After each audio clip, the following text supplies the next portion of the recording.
Et puis une dizaine des membres de la Ligue des femmes de la vision tshisekédiste pour le développement ont été brevetés pour une formation portée sur l'aperçu historique de Simon Kimbangu, le patriote. La remise des brevets a eu lieu samedi 19 juillet 2025 au siège de la VTD dans la commune de Barombo. Peter Lefila était présent.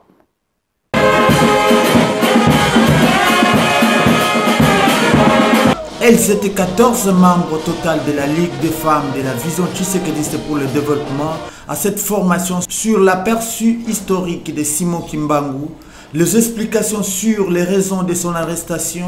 Aujourd'hui, l'initiateur de l'église kimbanguiste est placé sur la liste des patriotes. L'action évangélique de Papa Simon Kimbangu du 6 avril 1921 a éveillé la conscience africaine de l'homme noir longtemps par la traite négrière et de longues années de colonisation de l'Afrique par les Européens. Voici un extrait. J'ai été envoyé pour libérer le peuple Congo et tous les hommes noirs du monde entier. Aujourd'hui, nous sommes encore persécutés, mais au temps fixé par le Seigneur, l'homme noir deviendra blanc et l'homme blanc deviendra noir. Car les fondements spirituels et moraux tels que nous les connaissons aujourd'hui seront profondément ébranlés. Une formation qui a tout son pesant dehors parce que Simon Kimbangu s'était déjà exprimé sur l'unité du Congo et de l'homme noir opprimé, à en croire Aimé Damanji, le prédicateur provincial de l'église kimbanguiste. Papa Simon Kimbangu est devenu maintenant un patrimoine mondial.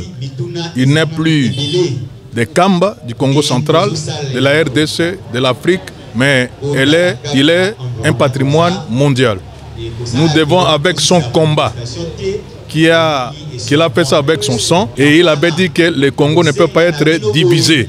Et ça va rester comme ça. Ceux qui cherchent à diviser le Congo n'auront pas les moyens de le diviser. Amissi Bouchiri, coordonnateur de la VJD, est revenu sur les raisons d'une formation sur Simon Kimbangu. Nous avons jugé que Papa Simon Kimbangu était le meilleur combattant que la RDC a connu. Nous avons dit que si nous réunissons ces gens, c'est pour que nous puissions ensemble avec eux penser encore au message de nos ancêtres, entre autres les cardinal Maloula, entre autres Patrice Emery Lumumba, et surtout aujourd'hui c'était la journée pour penser, pour célébrer, pour commémorer le travail extraordinaire de Papa Simon Kimbangu.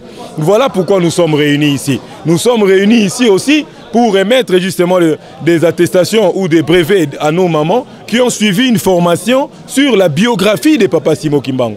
Papa Simon Kimbangu, c'est un grand monsieur que nous ne pouvons pas ignorer, que nous ne pouvons pas oublier. Et le peuple congolais, ceux qui ne le connaissent pas, nous avons comme mission en tant qu'ASBL de pouvoir dire aux gens de les connaître parce qu'il fait partie de notre combat et c'est grâce à lui que nous avons trouvé la solution et que nous avons aujourd'hui le président Félix Antoine Tshisekedi comme président.